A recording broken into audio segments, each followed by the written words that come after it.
Before we begin, make sure you're alone. Close your eyes. Listen to the rain. Because every story has a heartbeat, and some refuse to stop. You're listening to Bloody Chapter. Like, share, and subscribe for more stories that haunt the mind long after the sound fades. Tonight's story: the sound of her last song. Because love doesn't always fade when the music stops.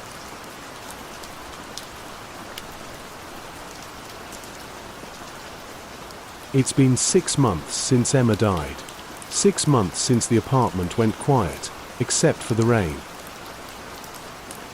She used to hum when it rained. Soft, slow, like she was tuning herself to the weather. Now the rain just echoes. Every night, I play her guitar. Not to make music, just to fill the silence with something that still feels like her. But last night, something changed. The strings hummed on their own. Just one note, low and trembling, as if the guitar remembered her touch better than I ever could. I laughed at myself. Grief does strange things.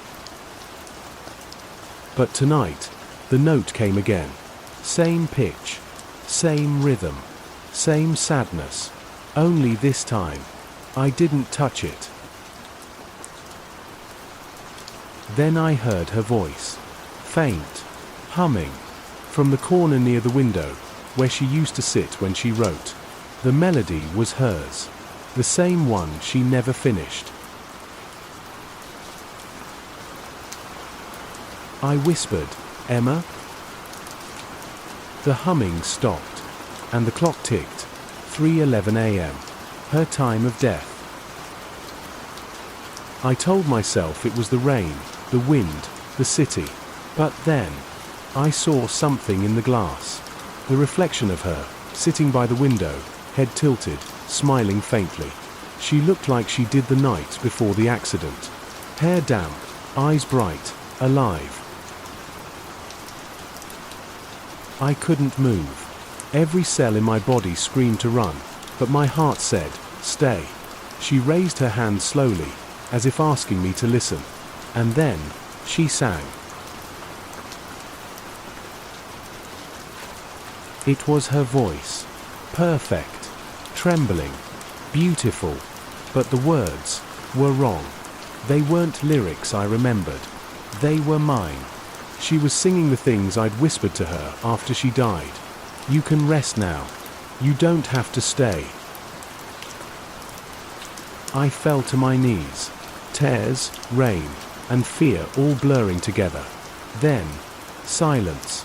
The reflection was gone. Only the empty room remained. The next morning, I woke to the sound of the guitar again. One string vibrating softly. There was a message carved into the wood, fresh, uneven, like scratched by fingernails. "Finish the song."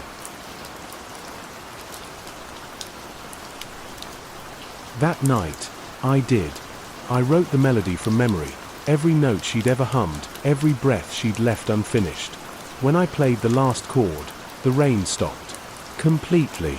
And from the window, her voice, soft, fading, whispered, "Thank you."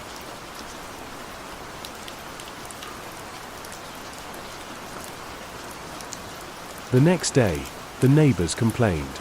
They said they heard music at 3:11 a.m., 2 voices singing in harmony. But I was asleep, and her guitar was gone.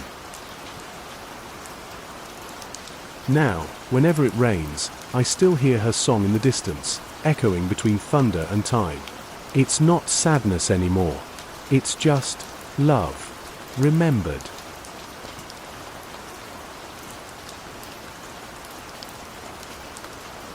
Love lingers, sometimes in whispers, sometimes in melodies that never end. You've just listened to the sound of her last song. Like, share, and subscribe to Bloody Chapter for more stories that haunt the mind long after the sound fades.